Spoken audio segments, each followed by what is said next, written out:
cut off my access to the bank account and expected me to come crawling back on my knees begging for help. A month passed, and I did not call even once. When he finally drove over to my place and saw whose car was parked in front of the gate, his legs began to tremble. But let me tell you how this all started. I was standing in line at the grocery store with a full cart. I had chosen every product with care, calculating the prices as I always did, because even though there was money in that account, I never stopped being the woman who learned how to stretch every single dollar. I scanned the vegetables, the chicken, the laundry detergent, the medicine for my blood pressure. The cashier smiled and stated the total, $143.20. I swiped my card through the reader. I waited. The machine emitted a dry, buzzing sound. Declined. The cashier frowned. I tried again. Declined again. I felt the blood rushing to my face. The people behind me started shifting restlessly. Someone sighed with impatience. The cashier looked at me with that mixture of pity and annoyance that I will never forget. I had to leave the cart there, full, and walk out with empty hands and my head down. I arrived home shaking, not from the cold, but from a humiliation that burned me from the inside out. I tried to log into the banking app on my phone. Incorrect username or password. I called the bank. The automated voice asked me to verify my identity. After 10 minutes of waiting on hold, a young woman explained to me with a professional and distant voice that my access to the account had been modified. Only the primary account holder could make changes now. Julian, my son Julian, who had insisted 2 years ago that we put everything in his name to make things easier, so that I would not have to worry about anything. How foolish I was. How blind. How naive to believe that my own son, the creature I carried in my womb, whom I nursed, whom I raised alone after his father abandoned us, would ever do something like this to me. I hung up the call and sat on the armchair in the living room, that same armchair where Julian sat as a child to watch cartoons while I came home from my second job with swollen feet. I looked around. The walls of this small apartment, which I paid for with years of housekeeping, with double shifts at the diner, with every coin I saved by denying myself everything that was not strictly necessary, all so that he could study, all so that he could have what I never had. And now I was there, without access to my own money, without being able to buy my own food, without being able to pay for my own medication. I picked up the phone. I looked for his number. My finger hovered over the screen. I almost dialed. I almost called him to ask what had happened, to beg him to explain, to plead with him to fix the error. But something inside me, something small but firm like a stone, stopped me, because it was not an error. I knew it in that instant, with a clarity that pierced my chest. Julian knew exactly what he was doing. He had cut off my access, expecting me to run to him, desperate, humiliated, begging for his help, expecting to see me on my knees, expecting to have that power over me, over his own mother. I put the phone away. I was not going to give him that satisfaction. Not yet. Maybe never. I got up from the armchair and walked to the kitchen. I opened the pantry. There was rice, beans, a little oil, salt. I could survive a few days on that. I had survived worse things. I had survived the abandonment of his father. I had survived the poverty that forced me to wash other people's clothes until my hands bled. I had survived sleepless nights, sewing uniforms to earn a few extra dollars. I had survived everything. And I would survive this too. That night I could not sleep. I lay there staring at the dark ceiling, listening to the hum of the old refrigerator, feeling my mind replay every moment of the last few months. The signs had been there. I simply did not want to see them.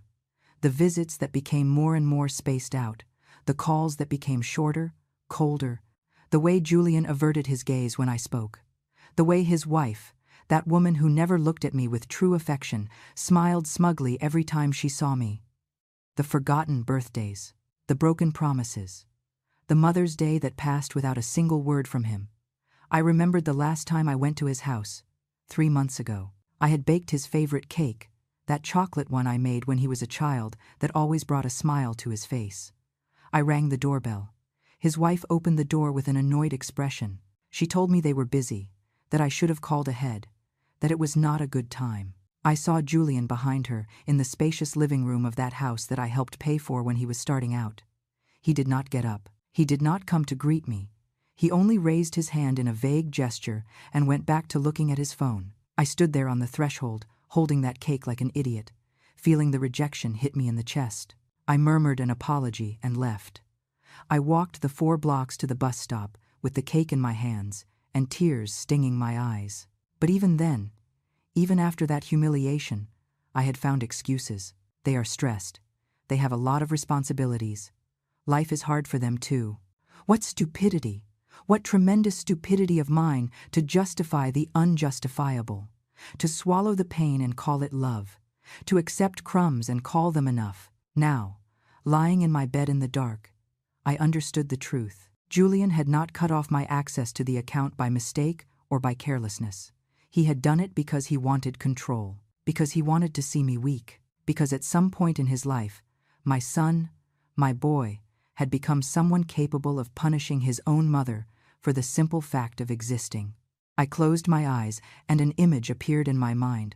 Julian at 7 years old, crying because the kids at school made fun of his torn shoes. Me, kneeling in front of him, drying his tears and promising him that he would soon have new shoes. I worked 3 straight shifts that week. I cleaned bathrooms, floors, windows. I came home every night with my body destroyed. But on Friday, I put a pair of new shoes on his bed.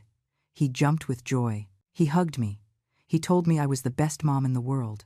That boy no longer existed.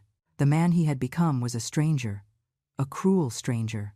The following days were a parade of memories that I had buried under layers of excuses and blind hope.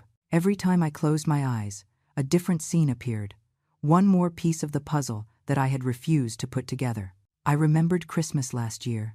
I had saved for months to buy Julian that watch he wanted so much, an elegant watch, one of those that important businessmen wear.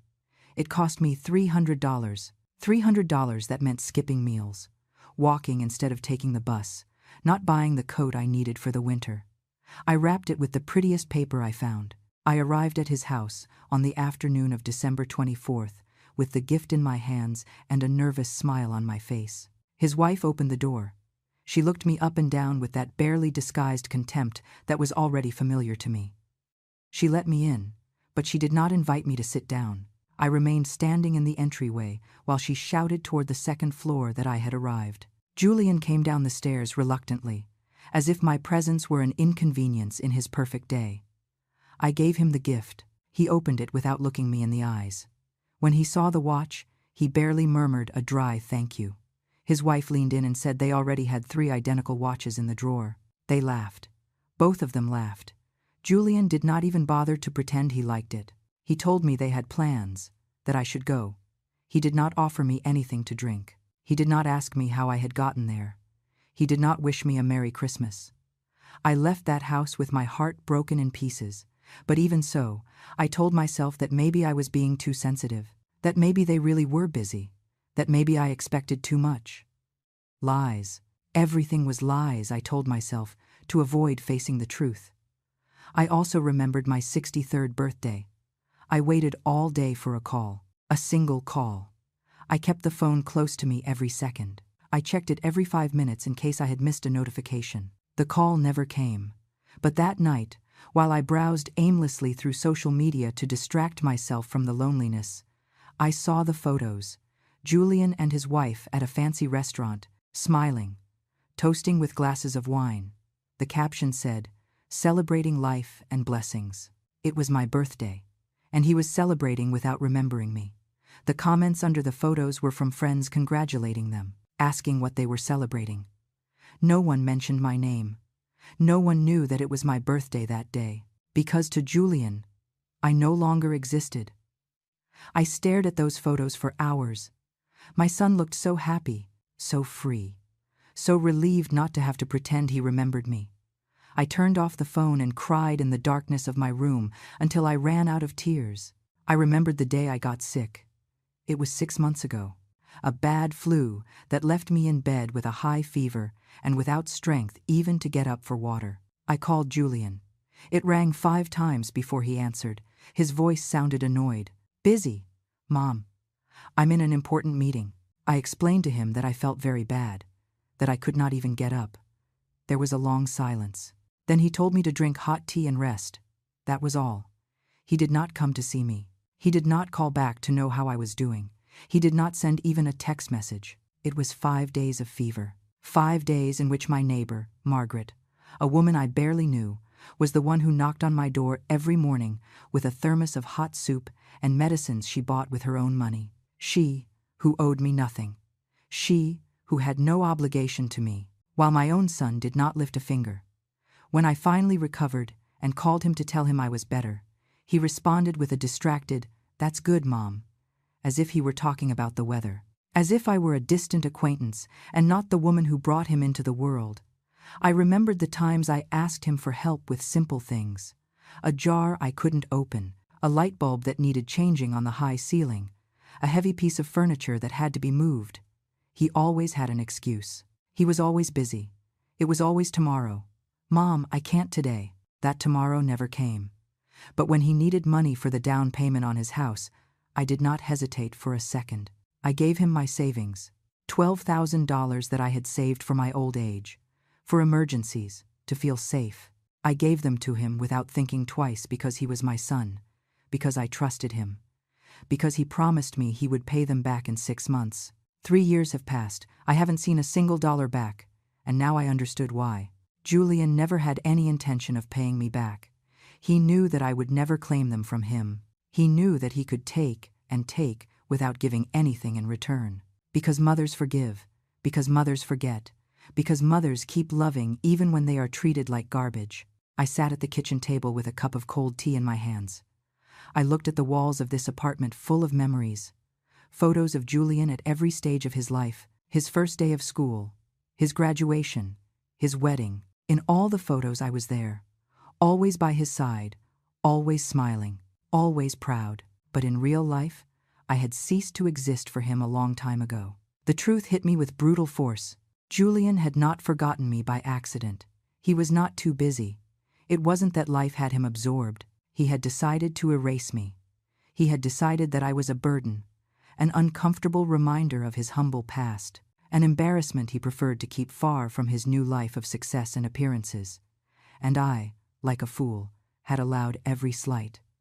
I had justified every rejection. I had swallowed every humiliation with a smile and an "It's okay, son, I understand." But no more. Something broke inside me that night. It wasn't my heart. That had been broken a long time ago. It was the invisible chain that tied me to the need for his approval, to the hope that someday he would go back to being the boy who hugged me and told me I was his favorite person in the world. That boy was dead, and I had to accept it. I got up from the table and walked to my room. I opened the drawer where I kept the old photos. There it was, a photograph of Julian at 5 years old, sitting on my lap, smiling with that toothless smile that melted my heart. I held it between my trembling fingers. A tear fell on the glossy paper. This boy loved me. This boy needed me. This boy saw me as his hero. But that boy no longer existed, and the man he turned into did not deserve even one more tear. I put the photo back in the drawer. I closed the drawer firmly, and I made a decision. I was not going to call him. I was not going to beg him. I was not going to give him the pleasure of seeing me broken. If Julian wanted to play this cruel game of power and control, let him play alone. I was no longer going to participate. The first week without calling him was the hardest of my life. Every morning I woke up with the impulse to grab the phone, to dial his number, to listen to his voice even if it was cold and distant, because even my son's rejection seemed better than this absolute silence that surrounded me.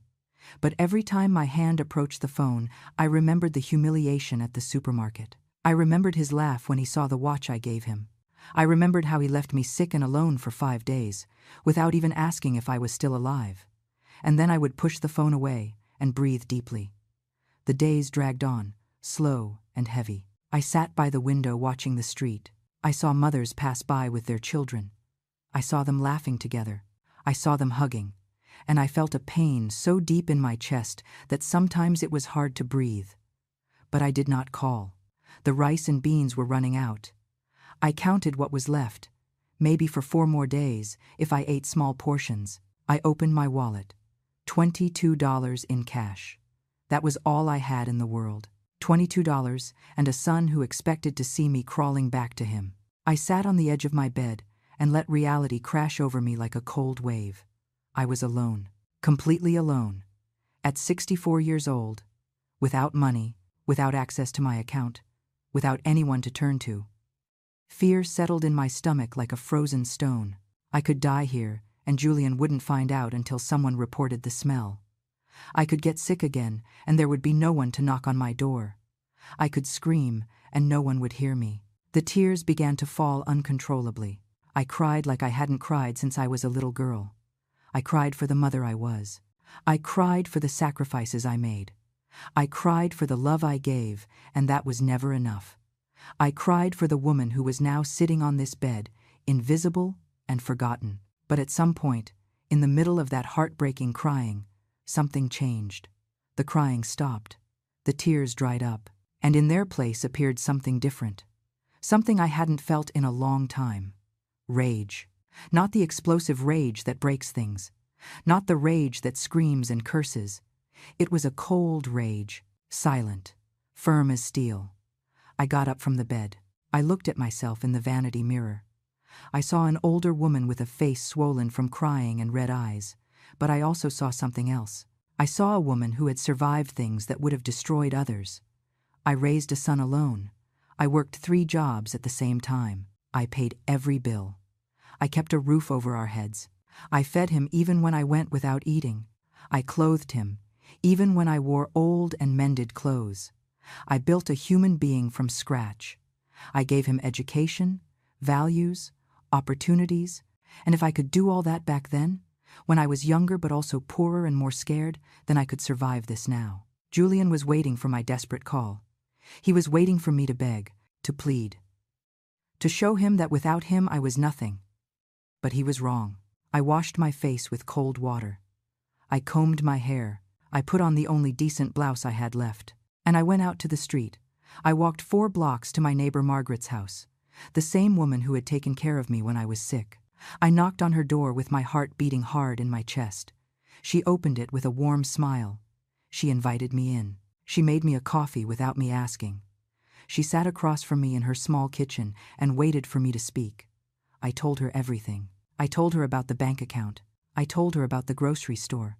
I told her about Julian and his cruel silence. I told her about the $22 I had left and the food that was running out. Margaret listened to me in silence. When I finished speaking, she took my hand in hers. She didn't tell me that Julian surely had his reasons.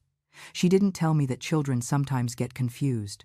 She didn't tell me any of those empty phrases people say to fill the uncomfortable silence. Instead, she told me, "Eleanor, you don't need that boy. You are stronger than you think." Then she got up and came back with an envelope. Inside was $150. She told me it was a loan with no rush to repay, to buy food, to pay what I needed. That when I could pay her back, I would, but not to worry about that now. I tried to refuse it. It seemed like too much. It seemed like charity. It seemed humiliating to accept money from a neighbor when my own son had left me with nothing. But Margaret closed my fingers over the envelope and looked me in the eyes. "Accepting help isn't weakness, Eleanor. It's intelligence." I went back home with those $150 pressed against my chest. It wasn't much, but it was something. It was the difference between eating and going hungry, between surviving and giving up. That night I slept a little better. The next day I went to the grocery store. I bought the basics. No luxuries. Rice, beans, eggs, bread, milk, cheap vegetables. I calculated every penny. I stretched every dollar as far as I could. When the cashier scanned my products and said the total, I took out the cash with trembling hands. I paid. I took my bags.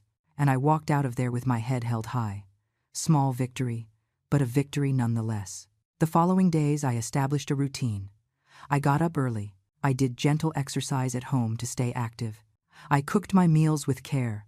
I cleaned the apartment even though no one would come to visit. Because if I stopped taking care of myself, if I gave up, then Julian would have won, and I wasn't going to allow it. One afternoon, While I was washing the dishes, I heard someone knocking on the door. My heart jumped. For a stupid second, I thought it might be Julian. That he had come to apologize. That he had come to his senses. I opened the door. It wasn't Julian. It was a man I didn't recognize at first. Tall, about 50 years old, well-dressed, but without showing off. He looked at me with a strange expression, a mixture of surprise and something like relief. "Mrs. Eleanor Vance?" he asked with a soft voice. "Yes," I responded cautiously. "Who is asking?" The man smiled.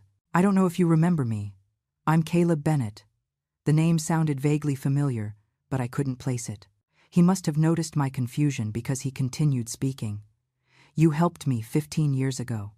I was a boy who had just arrived in the city. I had nowhere to sleep. I had no money. I was desperately looking for a job. You saw me sitting at the bus stop in the rain. You invited me into your house. You gave me food. You let me sleep on your sofa for 2 weeks until I got a job." The memories began to return. A young boy, thin, with frightened eyes and soaked clothes. I remembered him. I had given him a bowl of hot soup and a blanket. Julian was a teenager then and had complained about having a stranger in the house. But I told him that helping a neighbor wasn't optional. "Caleb," I murmured. "Yes, I remember you." He nodded. "Mrs. Eleanor, I never forgot what you did for me. You didn't know me at all. You had no reason to trust me, but you did. You treated me with dignity when the rest of the world looked at me like garbage."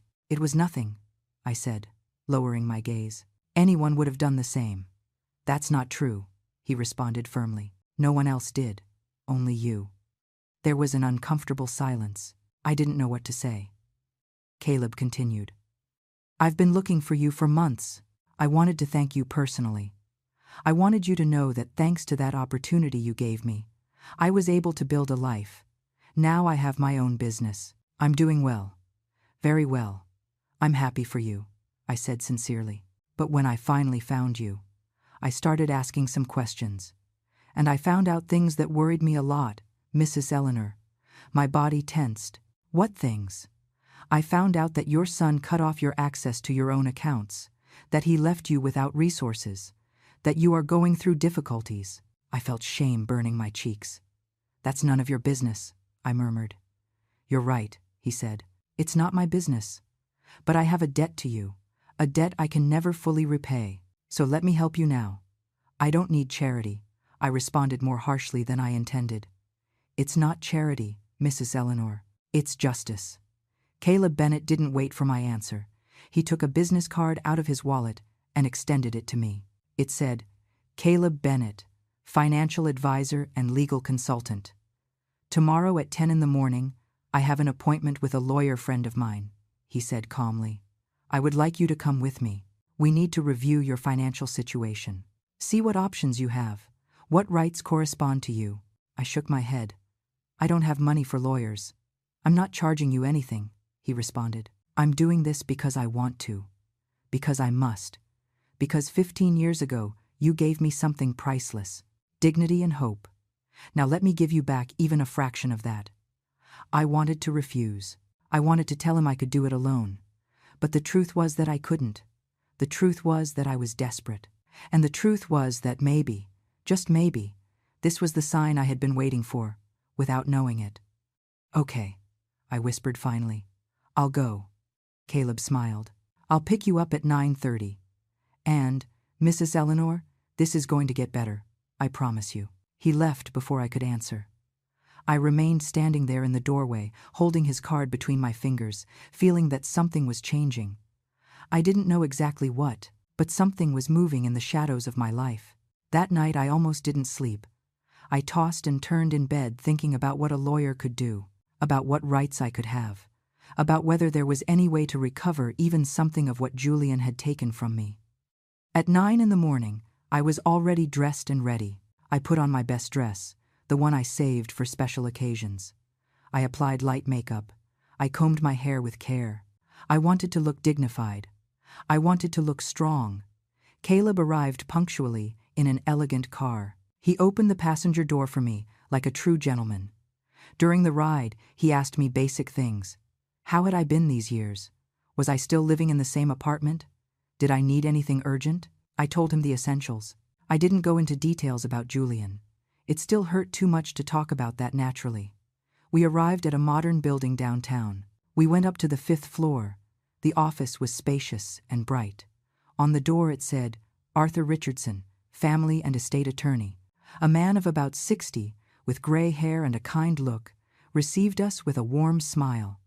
He shook my hand firmly. Mrs. Vance, it is a pleasure to meet you. Caleb has told me a little about your situation. Sit down, please. We are going to review everything calmly. I sat in a comfortable chair across from his desk. Caleb sat next to me. Arthur opened a notebook and took a pen. Tell me from the beginning, he said with a soft voice. What exactly happened with your bank account? I took a deep breath and began to speak. I told him how Julian had convinced me to put everything in his name, how he had promised me it was to make things easier, how I had trusted him blindly. I told him about the day at the supermarket, about the call to the bank, about the month I had spent without access to my own money. Arthur listened, taking notes. From time to time he asked specific questions. Since when was the account in Julian's name? Had I signed any documents? Was there any proof that I had contributed to that money? I explained that my late husband's widow's pension was deposited into that account, that I had also contributed my savings, that technically part of that money was legally mine. Arthur nodded slowly. This is financial abuse, he said with a firm voice, and potentially it is a crime. Your son cannot simply cut off your access to funds that legally belong to you, especially if your pension is deposited there. I felt something stir in my chest. You mean I can do something? Not only can you, Mrs. Vance, you must. This is a violation of your rights, and there are legal ways to recover what is yours. But he is my son, I murmured. I don't want to get him in trouble. Arthur looked at me with a mixture of compassion and firmness. Mrs. Vance, your son left you without money to eat. He left you without access to your medication. He put you in a situation of extreme vulnerability. He is already in trouble, trouble that he created himself. Tears began to well up in my eyes. I couldn't avoid it. All this was too much, too real, too painful. Caleb handed me a tissue. Arthur waited patiently for me to compose myself. What do I need to do? I asked finally, with a trembling voice. Arthur leaned back in his chair. First, we are going to request your bank records. We are going to prove that you have a legal right to those funds. Then we are going to send a formal letter to your son, demanding that he restore your access immediately. If he refuses, we will proceed legally. And if he says the money is his, that I have no right to anything, then we will go to court. And believe me, Mrs. Vance, judges do not look kindly on children who financially abuse their elderly parents, especially when there is clear evidence that you contributed to those funds. But that will take time, I said, feeling overwhelmed. And I need money now, to eat, to survive. Arthur looked at Caleb. Caleb nodded as if they had discussed this previously. We already thought of that, Caleb said. While the legal matters are resolved, I am going to help you with your basic expenses. It is not a loan. It is a gift, and I will not accept a no for an answer. I tried to protest, but Caleb raised his hand. Mrs. Eleanor, you gave me shelter and food when I had nothing. You treated me as if I were your own son. Let me do this, please. I didn't know what to say. The words got stuck in my throat. I could only nod while tears ran down my cheeks. Arthur continued explaining the process to me. The documents I would need, the steps to follow, everything sounded complicated, but he explained with patience, making sure I understood every detail. He also mentioned something that surprised me. Mrs. Vance, I need to ask you something important. Did you ever lend money to your son? $12,000 for the down payment on his house, specifically? How did you know that? I asked, astonished. I made some inquiries, Caleb responded. I spoke with some people who know you, and that information came to light. Yes, I lent him that money, I confirmed. 3 years ago. He promised to pay it back in 6 months. He never did. Do you have any document that proves that loan? A contract, a receipt, something? I shook my head, ashamed. No, I trusted his word. He was my son. Arthur sighed. That complicates things. Without written proof, it is difficult to recover that money. But we can try to include it in the general lawsuit. Sometimes, children confess these things when they are under legal pressure. We spent 2 more hours in that office. I signed documents authorizing Arthur to request my bank records. I signed a power of attorney letter so he could act on my behalf. I signed everything they put in front of me, because for the first time in weeks, I felt that someone was on my side. When we left the building, the sun was shining brightly. Caleb took me to lunch at a modest but cozy restaurant. He ordered for both of us without asking me what I wanted, as if he knew I was too emotionally exhausted to make decisions. We ate in silence for a while. Then Caleb spoke. "Mrs.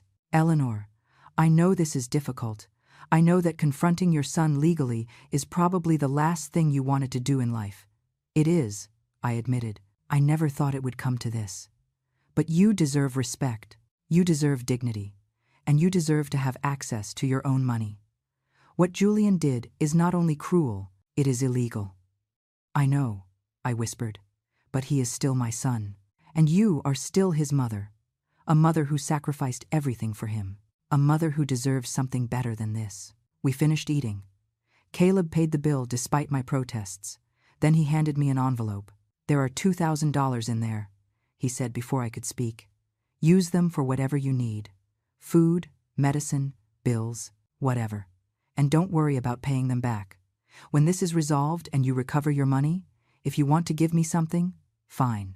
If not, that's fine too." "Caleb, this is too much," I said with a broken voice. "Nothing is too much for the woman who saved my life," he responded firmly. He took me back home. Before I got out of the car, he gave me a phone number. "It's my personal cell phone. Call me if you need anything. At any hour. I mean it." I entered my apartment with the envelope pressed against my chest. I closed the door. I leaned against it. And finally, after weeks of pain and fear, I felt something different. Hope. The following days were a whirlwind of activity that I hadn't experienced in a long time. I felt useful. Busy. Alive in a way I had forgotten was possible. Arthur called me 3 days after our meeting. His voice sounded satisfied. "Mrs. Vance, I have good news. I got the bank records for the last 5 years." "And what do they say?" I asked with a racing heart. "They say you have a solid case. Your pension has been deposited into that account religiously every month. It is $1,200 a month for 5 years. That is $72,000 that entered that account and are legally yours. $72,000. The figure left me breathless. I had never thought of that money in that way. I had never added it up. I only knew that my pension arrived and that Julian supposedly used it to help me with my expenses. But now I realized that I barely saw any of that money. Julian gave me $200 a month when he remembered, sometimes less, sometimes nothing. Where was the rest of my money? "That is the right question," said Arthur. "The records show that Julian has been spending freely from that account. Expensive restaurants, trips, luxury purchases. There is a charge of $8,000 to a jewelry store 6 months ago, another of $15,000 to a travel agency a year ago." I felt the rage returning, cold, hard. Julian had been living well on my money while I counted pennies to buy rice. "There is also something else," continued Arthur. "I found evidence that you deposited your own savings into that account. $12,500 4 years ago. Money you had earned working before retiring?" "Yes," I said with a trembling voice. "It was when Julian convinced me to merge everything into a single account so it would be easier to manage. He said that way he could help me better with my finances. What he did is called misappropriation of funds, Mrs. Vance, and we have all the evidence we need to prove it." "What follows now?" I asked. "Now we send him a formal letter. A letter where we explain that we know exactly what he did, that he has 7 days to restore your full access to the account and to compensate you for the funds he spent improperly. If he doesn't respond or refuses, we proceed with a formal lawsuit." "Do it," I said without hesitation. I was no longer afraid. I no longer had doubts. Julian had crossed a line from which there was no return. The letter was sent the next day by certified mail. Arthur told me that Julian would have to sign upon receiving it, so we would know exactly when he read it. Meanwhile, Caleb continued visiting me regularly. He brought food, he brought company, he brought stories of his life that made me laugh for the first time in months. He told me how, after I gave him shelter 15 years ago, he got a job at an accounting firm. He started from the bottom, cleaning the offices.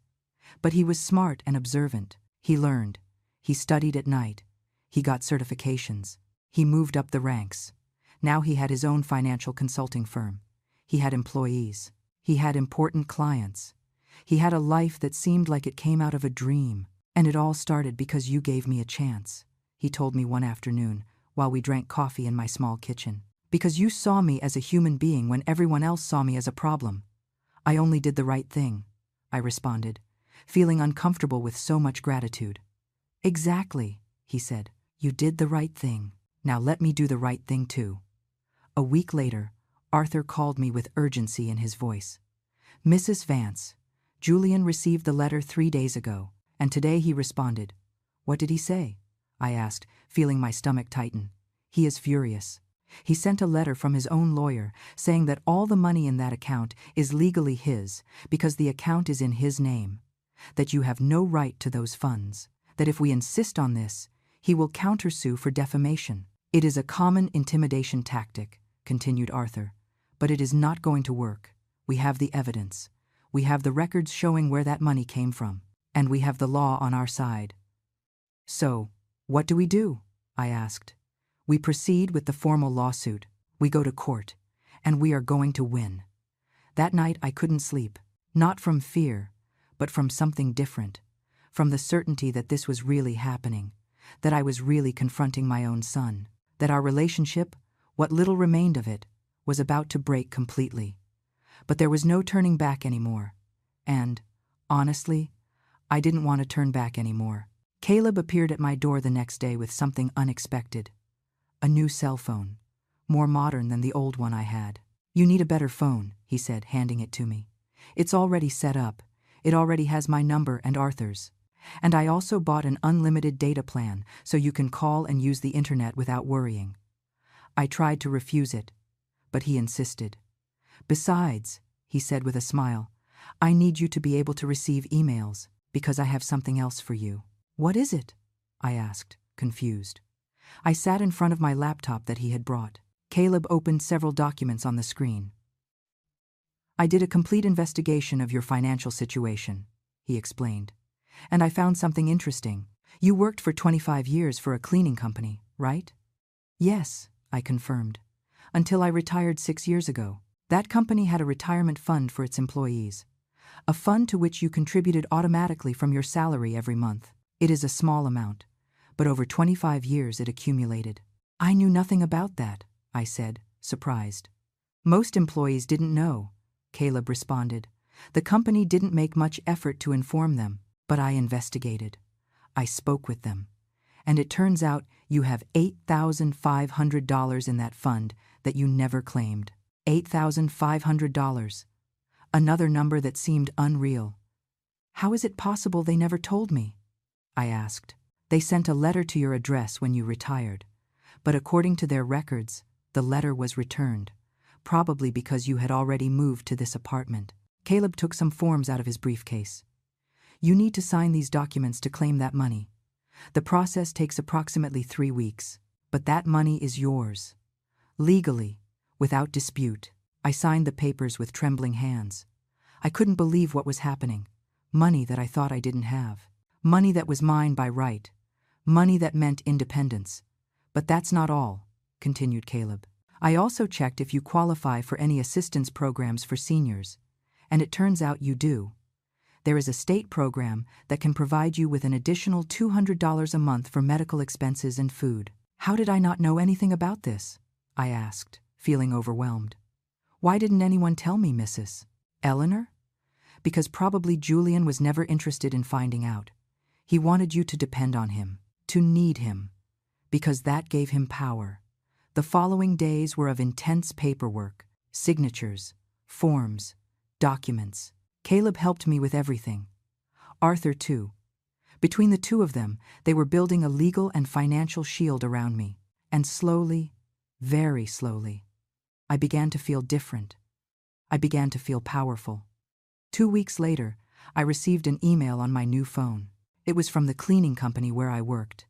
They confirmed that my application had been approved. The $8,500 would be deposited into my new account. The account Caleb had helped me open at a different bank. An account where only I had access. I cried when I read that email. Not from sadness, from relief, from gratitude, from victory. Caleb called me that same afternoon. "I have one more surprise for you," he said with a mysterious voice. "I'm going to pick you up tomorrow at 10. Wear something nice." "What surprise?" I asked. "You'll see," he responded and hung up. The next morning I got ready with care. I put on my best dress. I did my makeup. I did my hair. When Caleb arrived, he whistled with admiration. "You look beautiful, Mrs. Eleanor." He took me to a car dealership. An elegant dealership with shiny and gleaming cars. He parked and looked at me with a smile. "What are we doing here?" I asked, confused. "You need transportation," he said simply. "And I need to buy a new car. So we are going to kill two birds with one stone." "I don't understand. My current car is only 2 years old. It is in perfect condition. I don't need it anymore. So I am going to give it to you." "Caleb, I can't accept a car," I protested. "Of course you can," he responded. "And you will, because you deserve to move with freedom. You deserve not to depend on buses or anyone. You deserve to have your own transportation." I tried to argue, but he was already getting out of the car. I followed him into the dealership. Half an hour later, we were signing the transfer papers. The car was now in my name. A beautiful car, silver-colored, with barely 30,000 miles on it. Caleb handed me the keys. "It's yours, Mrs. Eleanor. Enjoy it." I stood in the parking lot of the dealership, holding those keys, looking at that car that was now mine. And I felt something I hadn't felt in a long, long time. I felt that my life belonged to me again. Learning to drive that car was like learning to live again. It had been years since I sat behind a steering wheel. When my husband died, I sold our old car because I couldn't pay for the maintenance or the gas. Since then, it had been the bus, long walks, depending on the goodwill of others to get places. But now I had my own car, my own freedom on 4 wheels. Caleb accompanied me the first few times. He took me to an empty parking lot where I practiced for hours.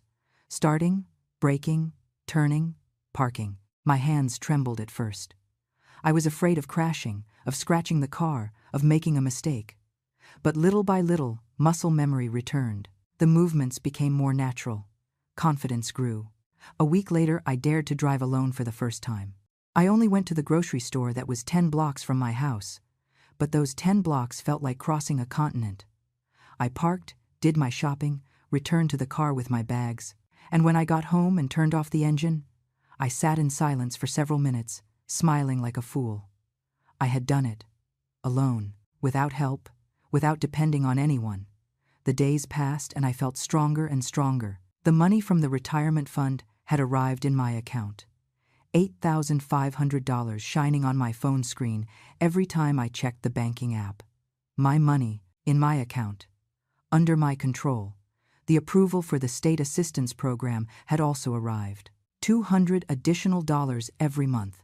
It wasn't much, but added to my pension that I would soon recover, it meant stability. It meant not having to count every penny with terror.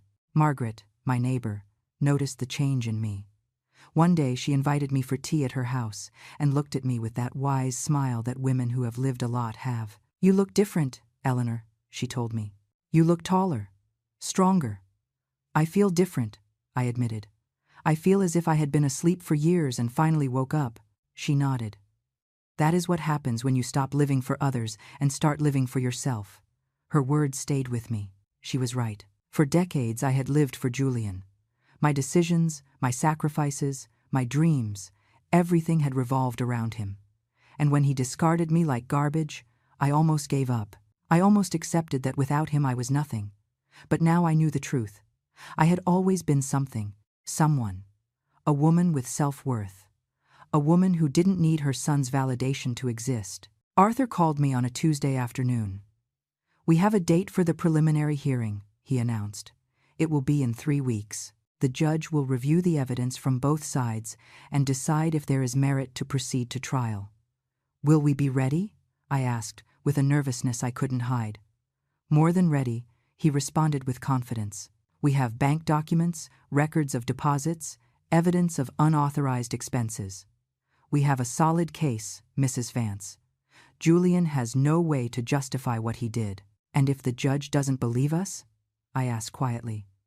He will believe us, said Arthur firmly. The numbers don't lie, and judges do not tolerate financial abuse of the elderly. Believe me. I hung up the phone and stared out the window. In 3 weeks, I would see Julian face to face. In 3 weeks, I would have to look him in the eyes, knowing that I had taken him to court, knowing that our relationship, if anything was left of it, would be destroyed forever. Part of me still hurt. The part that was a mother. The part that remembered the boy who once hugged me and told me I was his hero. That part wanted to cry, wanted to give up, wanted to call him and say, let's forget all this. But the other part of me, the part that had grown and strengthened these last weeks, knew that I couldn't do it. I knew that Julian needed to face the consequences of his actions, and I knew that I deserved justice. I decided to prepare for that encounter. I didn't want to arrive at the courthouse feeling weak or scared. I wanted to arrive feeling powerful. I started taking better care of myself. I walked every morning in the nearby park. I bought nutritious food with the money I now had. I allowed myself small luxuries that I previously considered impossible. A coffee at the corner shop, a magazine, a haircut at a decent salon. I also started writing. I bought a notebook, and every night before sleeping, I wrote my thoughts. I wrote about the pain Julian had caused me, about the years of sacrifice he had forgotten, about the betrayal that still burned in my chest.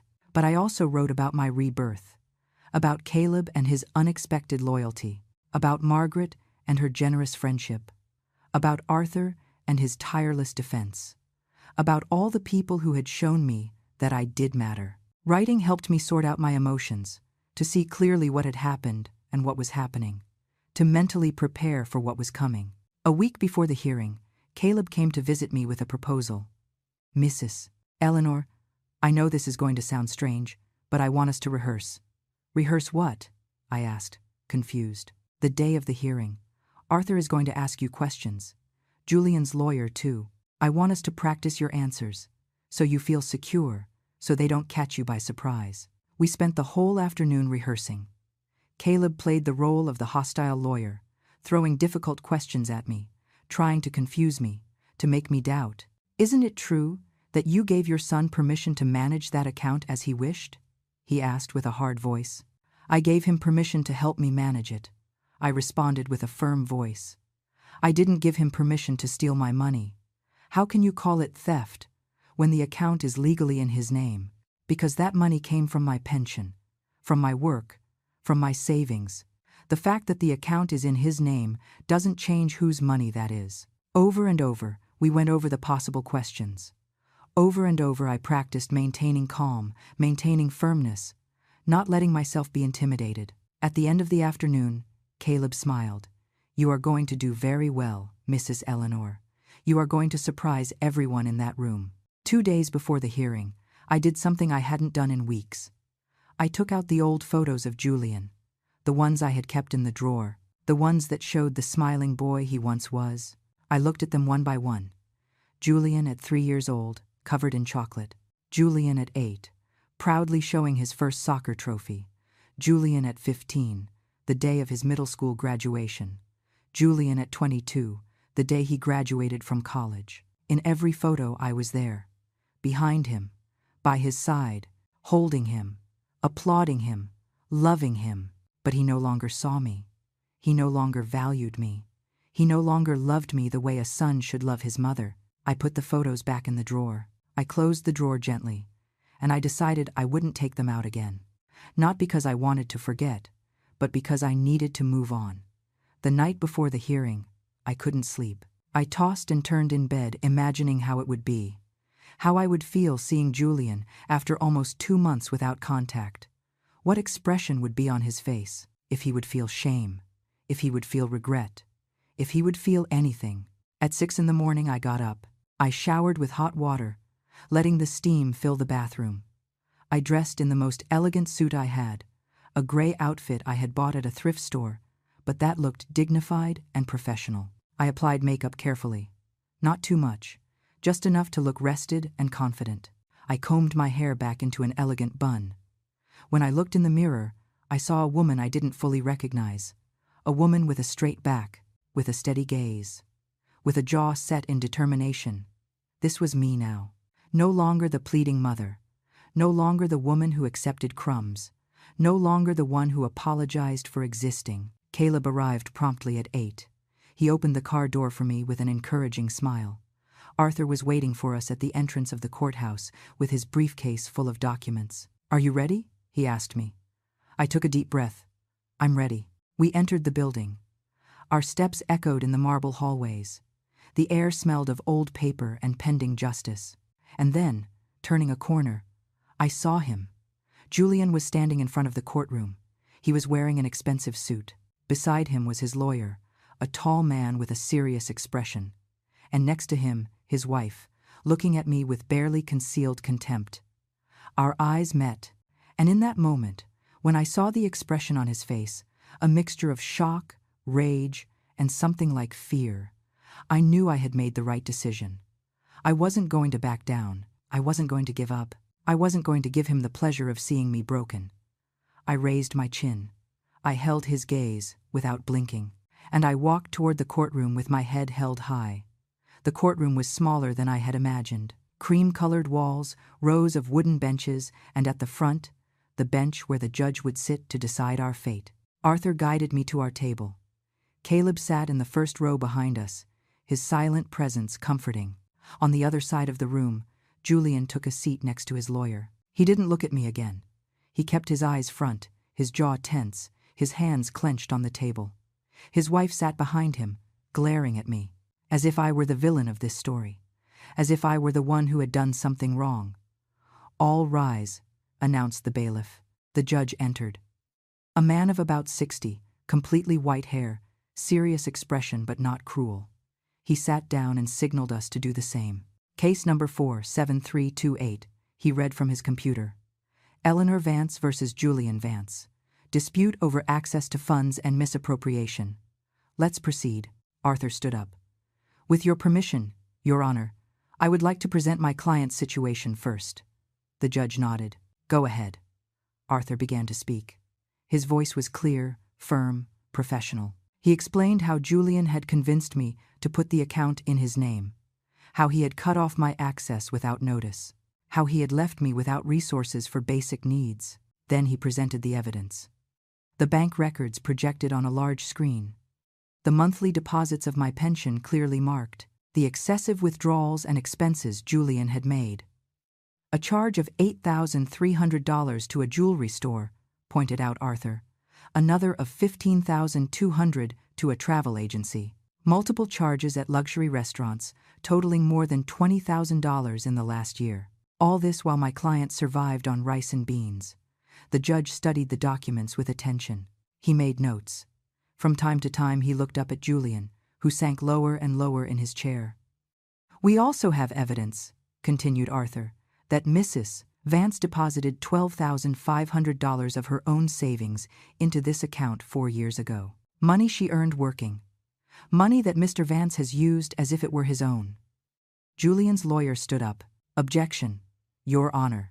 The account is legally in my client's name. He has every right to manage those funds as he deems appropriate." The judge looked at him with a raised eyebrow. "Even when those funds come from his elderly mother's pension? Even when he left her without access to her own money? Even when she needed that money to survive?" The lawyer hesitated. Mr. Vance was trying to protect his mother from unnecessary expenses, trying to ensure the money was used wisely. "By buying $8,000 worth of jewelry?" asked the judge with a dry tone. "Is that protection or appropriation?" An uncomfortable silence filled the room. The judge turned to Julian. "Mr. Vance, stand up." Julian stood up slowly. His face had lost all color. "Explain to me," said the judge, "how spending $8,000 at a jewelry store protects your mother. Explain to me how $15,000 trips are for her benefit." Julian opened his mouth, but no sound came out. His lawyer whispered something in his ear. Julian cleared his throat. I thought the money was for family use, he stuttered. For all of us. That money is your mother's pension, responded the judge with a cold voice. It is not a family fund. It is the livelihood of a 64-year-old woman who worked all her life. And you spent it on personal luxuries while she wondered how she was going to eat. Julian lowered his gaze. He had no answer. He couldn't justify the unjustifiable. The judge turned to me. Mrs. Vance. Stand up, please. I stood up with trembling legs. Arthur gave me a discreet squeeze on the arm. Tell me in your own words what happened the day you discovered you didn't have access to your account, said the judge with a softer voice. I took a deep breath. I was at the grocery store, I began. I had filled my cart with the basics, simple things. Food, medicine. When I tried to pay, my card was declined. I had to leave everything there and walk out empty-handed. The humiliation. The humiliation was terrible. My voice broke a little. Arthur handed me a glass of water. I drank a sip and continued. I called the bank, and they told me only the account holder could make changes. My son. The son I raised alone. The son for whom I worked 3 jobs. The son to whom I gave everything I had. He had cut off my access without even telling me. And what did you do after that? Asked the judge. I almost called him, I admitted. I almost begged him to explain, but then I realized it wasn't a mistake. He knew what he was doing. He was punishing me. He was controlling me.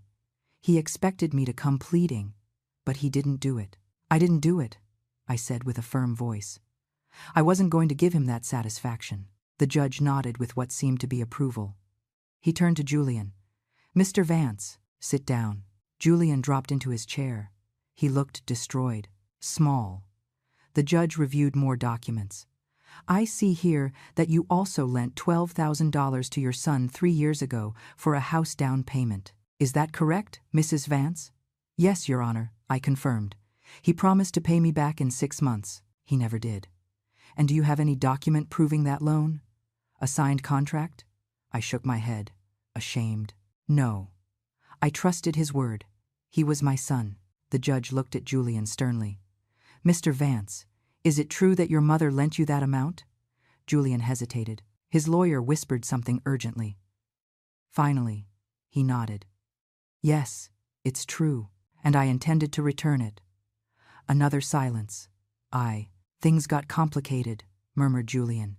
You couldn't, or you didn't want to, said the judge. Mr. Vance, let me be very clear.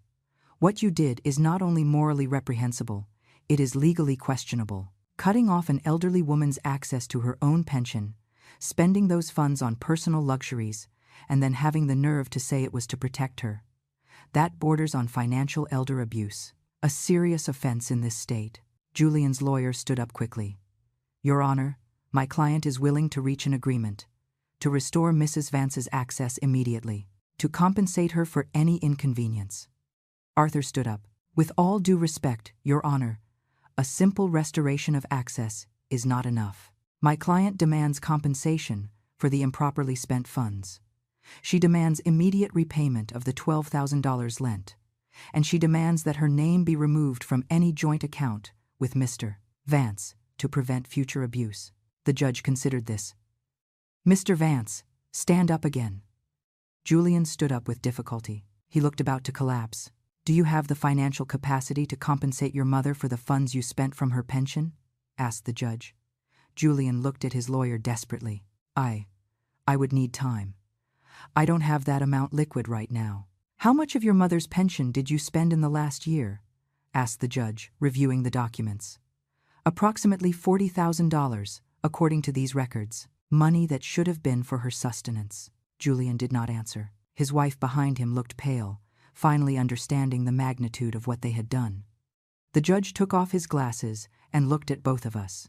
I am going to take a 15-minute recess. When I return, I will give my decision. I strongly suggest that both parties consider a settlement in this time. Because if I have to issue a ruling, Mr. Vance, I assure you that you aren't going to like the result.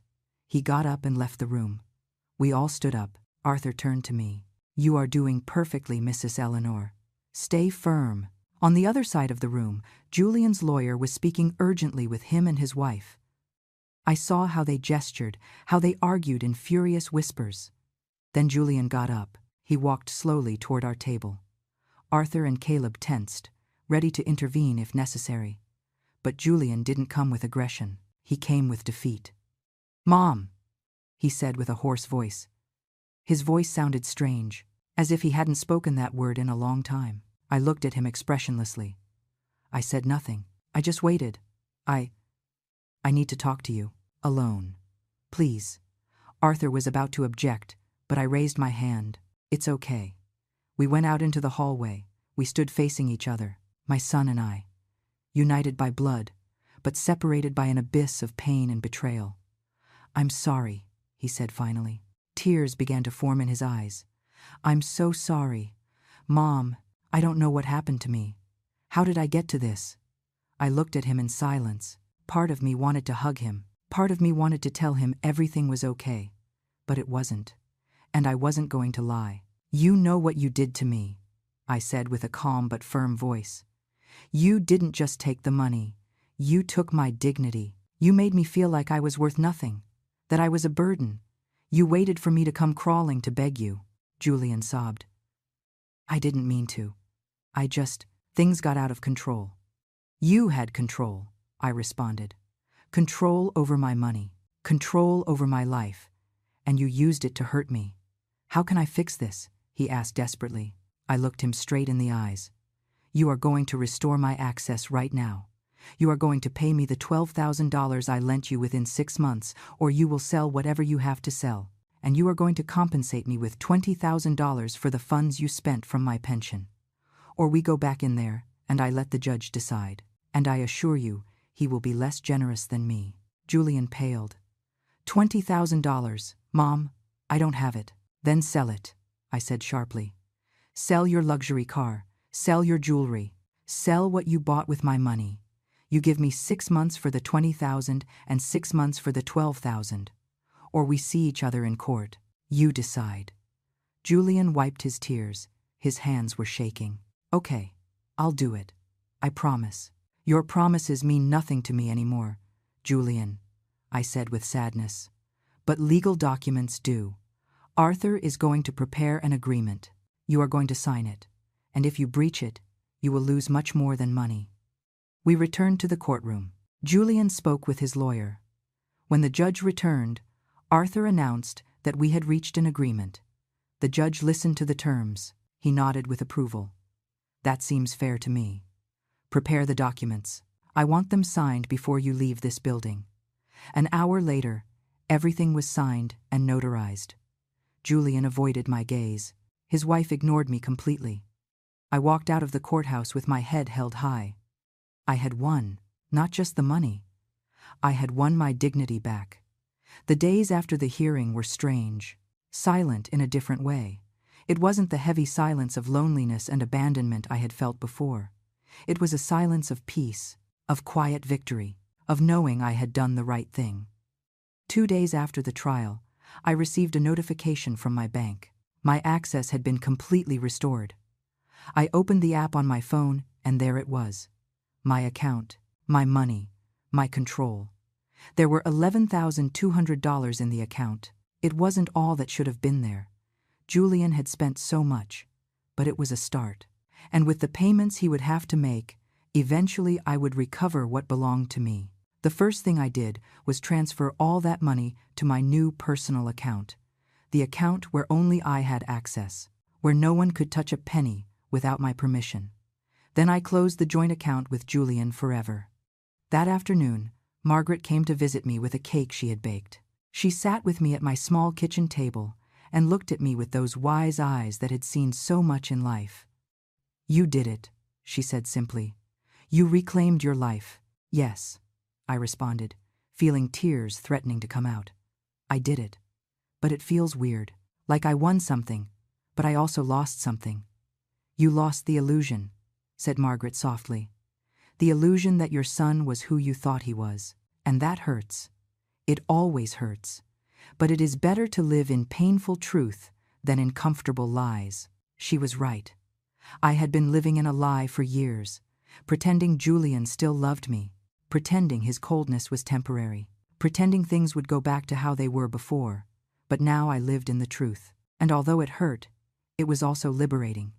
Caleb continued visiting me regularly. He took me to places I had never had the courage to visit alone. To the art museum, to the theater, to free concerts in the park. He showed me there was life beyond the pain, that there was beauty beyond betrayal. One afternoon he took me to a small cafe overlooking the river. We sat on the terrace while the sun set, painting the sky orange and pink. "Mrs. Eleanor, I have to tell you something," he began with a serious voice. My heart raced. "What's wrong? I've been thinking a lot about all this. About how you helped me years ago. About how I could help you now. And I realized something. Life is a circle. The kindness we give returns to us, sometimes in ways we never imagine." I smiled. I always believed in that, although these last few months made me doubt it. "But it's true," insisted Caleb.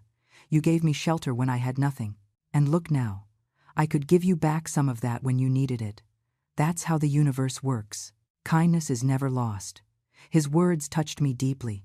He was right. I had spent so many years giving everything to Julian, hoping he would give it back to me. But the universe gave that kindness back to me through Caleb, through people who owed me nothing but chose to help me anyway.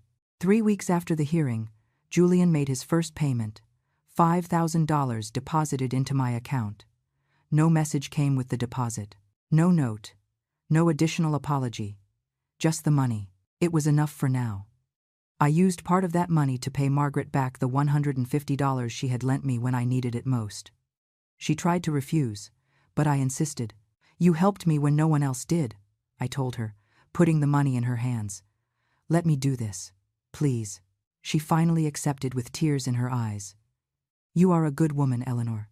Don't let anyone make you believe otherwise." With the rest of the money, I did something I never thought I would do. I bought new clothes. Not second-hand clothes. Not old and worn clothes. New clothes that made me feel beautiful, that made me feel alive. I also allowed myself small luxuries. A subscription to a movie platform, new books, fresh flowers for my apartment. Simple things that filled my life with color. One morning, while drinking coffee by my window watching the street, my phone rang. It was a number I didn't recognize. I hesitated before answering. "Hello," I said cautiously. "Grandma," responded a small voice that made my heart stop. It was Mia, Julian's daughter, my 9-year-old granddaughter, whom I hadn't seen for almost 4 months. "Mia," I whispered, feeling tears spring instantly. "Baby, how are you?" "I miss you, Grandma," she said with a trembling voice. "Dad won't let me visit you. He says you are fighting. But I don't understand why. I just want to see you." My heart broke into 1,000 pieces. "I miss you too, my love. So much." "I took Dad's phone when he was in the shower," she confessed. "I don't have much time, but I wanted to hear your voice. I wanted you to know that I didn't forget you." "I could never forget you either," I told her, weeping openly now. "You are my treasure, my beautiful girl. Will you come to my birthday next month?" she asked hopefully. "I'm going to be 10. I don't know if your dad is going to invite me, honey," I answered honestly. "I don't care if he invites you or not," she said, with a determination that surprised me. "I want you there. It's my birthday, and I decide who comes." "I have to hang up, Grandma. Dad just got out of the shower. I love you." "I love you too, my sweetheart. So much." The call ended. I sat with the phone in my hand, crying. But this time they weren't tears of sadness. They were tears of love. My granddaughter hadn't forgotten me. She still loved me. She still needed me. And that meant not everything was lost. 2 weeks later, I received an invitation in the mail. An invitation handmade with colored crayons. To Grandma Eleanor. From Mia. "My birthday party. Please come." Inside was a note in the messy handwriting of a 9-year-old girl. "Grandma, I told Dad that if you don't come, I don't want the party. He said it's okay for you to come. Please come. I miss you a lot." I called Caleb immediately. "I need a favor." "Whatever it is," he responded without hesitation. "I need help buying the best birthday gift for a 10-year-old girl. And I need the courage to face my son again." Caleb laughed. "The gift we can get easily. And the courage, Mrs. Eleanor. You already have it. You just need to remember it. On the day of Mia's birthday, I got ready carefully. I put on one of my new dresses. I did my makeup. I did my hair. I wanted my granddaughter to see me radiant. I wanted her to know that her grandmother was okay. Caleb accompanied me. He insisted on being present in case I needed moral support. We arrived at Julian's house at 3 in the afternoon, exactly as the invitation said. The door was open. There were balloons and decorations everywhere, kids running and laughing. And there, in the middle of it all, was my Mia. When she saw me, her little face lit up like a Christmas tree. "Grandma!" she shouted, running toward me. I caught her in my arms and hugged her with all my strength. She smelled like strawberry shampoo and cake. She felt warm and alive and perfect. "You came," she sobbed against my shoulder. "I thought you wouldn't come. Nothing in this world could have stopped me from coming," I whispered in her ear. Nothing. Julian appeared in the doorway. He looked at us uncomfortably. His wife was behind him with an illegible expression. "Eleanor," said my son with a tense voice. "Thanks for coming. Thanks for allowing me to come," I responded with polite coldness. Mia took me by the hand and dragged me inside. She showed me every decoration. She introduced me to all her friends. She made me feel as if I were the guest of honor. During the whole afternoon, Julian avoided me. We didn't speak beyond forced pleasantries, but it didn't matter. I hadn't come for him. I had come for my granddaughter. When they blew out the candles and cut the cake, Mia looked for me among all the guests. She smiled at me, and in that moment I knew this was enough. I hadn't recovered my son. Maybe I would never recover him. But I hadn't lost my granddaughter, and that was more valuable than any amount of money. At the end of the party, when the guests left, I helped clean up, despite the protests of Julian's wife. Mia stayed glued to me the whole time, as if she feared that if she let go, I would disappear. When it was finally time to go, Mia hugged me tight. "You're going to come see me again, right? You're not going to disappear again?" "I will come," I promised her. "I swear. Now that I know you want me here, nothing is going to stop me." Julian walked me to the door. Before I left, he spoke in a low voice. "Mom, I know I have no right to ask you for anything, but thank you. Thank you for coming. Mia has been sad for months. Today was the first time I saw her really happy."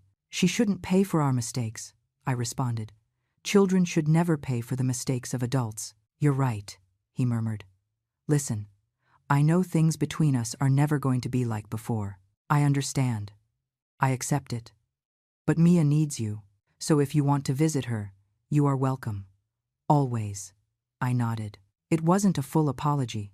It wasn't a reconciliation. But it was something, a small bridge over the abyss that separated us. I left that house feeling different. I hadn't recovered my son, but I had recovered something more important. I had recovered my dignity, my strength, my life. And I had kept my granddaughter's love. And that was everything. It has been 6 months since that day in court. 6 months since I recovered my life. And now, sitting on the balcony of my apartment with a cup of hot coffee in my hands, watching the sunrise paint the sky with colors I didn't stop to appreciate before, I can say with certainty that I am a different woman. Julian kept up with the payments. Not all on time. Some arrived weeks late, but they arrived. The $32,000 he owed me between what was lent and what was stolen were deposited into my account during these months. The last payment arrived a week ago, without a message, without an additional apology, just the money. And that's fine. I didn't need his words. I needed justice, and I got it. With that money, I did something I never imagined I would do. I invested in myself. I hired a financial advisor, a colleague of Caleb's, who helped me open a savings account with good interest, to plan my future, to ensure I would never depend on anyone again. I also fixed up my apartment. I painted the walls a warm color that makes everything feel cozier. I bought new furniture to replace the old and worn ones. I hung pictures that make me smile every time I see them. I turned this place into a real home, my home, not a place where I simply existed waiting for someone to remember me, but a place where I live fully. Caleb is still part of my life. He comes to visit me at least once a week. Sometimes he takes me to new places. Sometimes we simply sit and talk for hours. He tells me about his projects. I tell him about my small daily victories. There is a genuine friendship between us that I value more than words can express. A month ago, he introduced me to a woman named Cecilia Bennett, his mother. A 70-year-old lady with a contagious laugh and a life story that made me cry. She too had gone through difficulties with her children. She too had had to learn to set boundaries. She too had had to rebuild herself. We became friends immediately. Now we get together every week with Margaret to drink tea and share our lives. 3 women who understand the pain of being forgotten mothers. 3 women who decided not to let that pain define us. My relationship with Julian remains distant. We see each other at Mia's birthdays, at school celebrations where she participates, on important dates. We are cordial, polite, but the trust that once existed between us is broken, and honestly, I don't know if it will ever be repaired. But I have learned to be at peace with that. I have learned that I cannot force anyone to love me the way I need to be loved. I have learned that some relationships, even blood ones, have to transform. And sometimes that transformation means distance. It means boundaries. It means protecting your own heart. Mia, however, is my light. I see her twice a week, Wednesdays after school and Saturday afternoons. Julian brings her to my apartment and picks her up a few hours later. During that time, it's just her and me. We cook together. We do crafts. We read books. We talk about her dreams. She tells me things she would never tell her parents. Her fears, her hopes, her worries about school. And I listen to her with all my attention. I give her advice when she asks for it. I hug her when she needs comfort. And I tell her every day that she is loved, that she is valuable, that she is enough. Because I want her to grow up knowing something I forgot for many years. That her value does not depend on what others think of her. That her dignity is inherent. That she deserves respect and unconditional love. Last week, Mia told me something that made me cry. We were baking cookies when suddenly she stopped mixing the dough and looked at me very seriously. "Grandma, when I grow up I want to be like you," she said. "Like me?" I asked, surprised. "Yes, strong, brave, capable of standing alone even when things are hard." Dad told me a little bit about what happened. Not all the details because he says I'm too young. "But I know you fought for yourself, and that is very brave."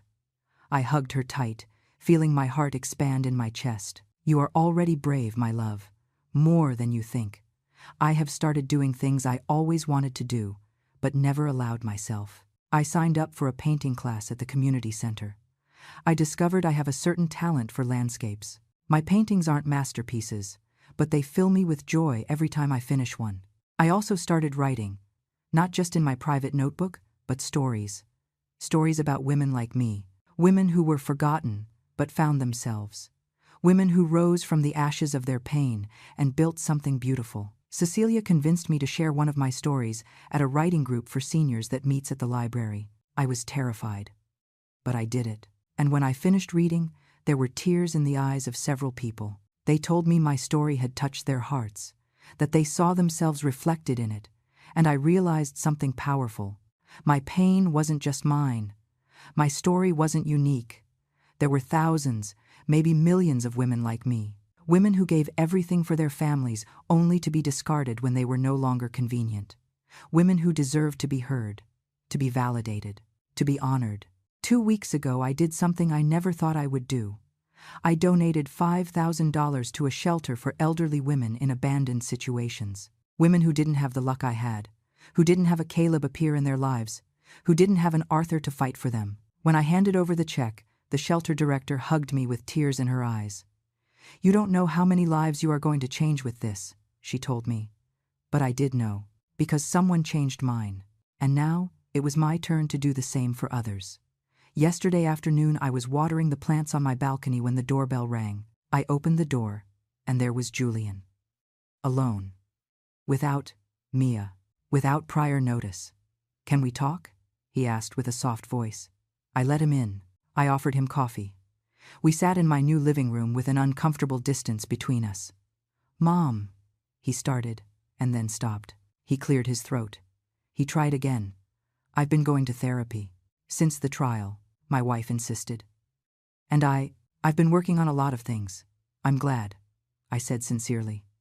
The therapist made me see things I didn't want to see. How I treated you.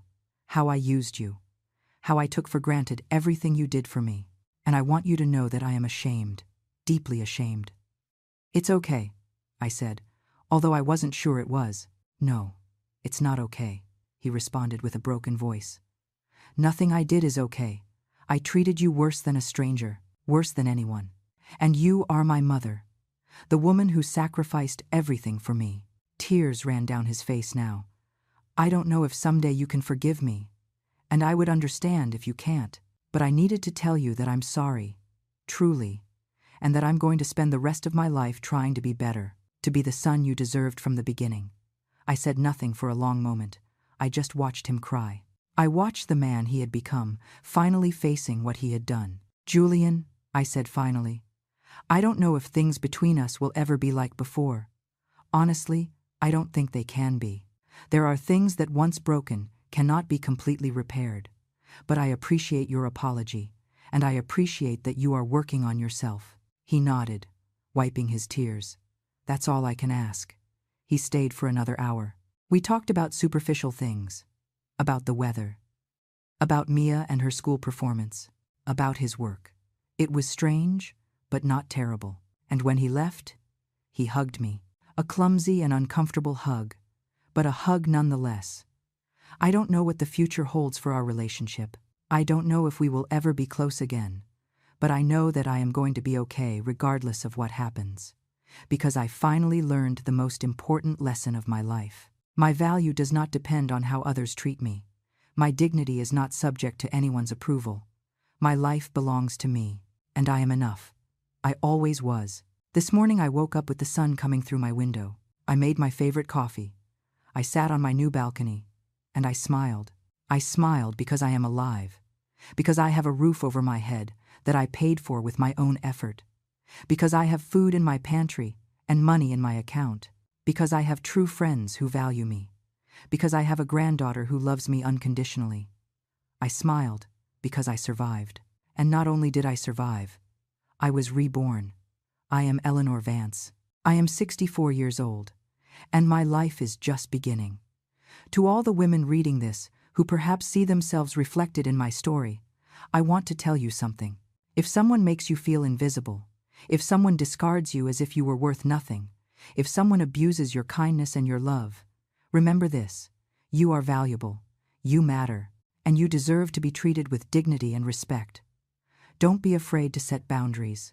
Don't be afraid to defend yourself. Don't be afraid to stand alone if necessary, because sometimes the greatest strength is not in enduring, it is in saying enough. And you, reading this now, tell me, have you ever felt like someone tried to erase you from your own story? Did you ever have to fight for your dignity against someone who was supposed to love you? Did you ever rise from the ashes of betrayal and discover you were stronger than you thought? Let me know in the comments. Because our stories matter, our voices deserve to be heard, and together we are unstoppable.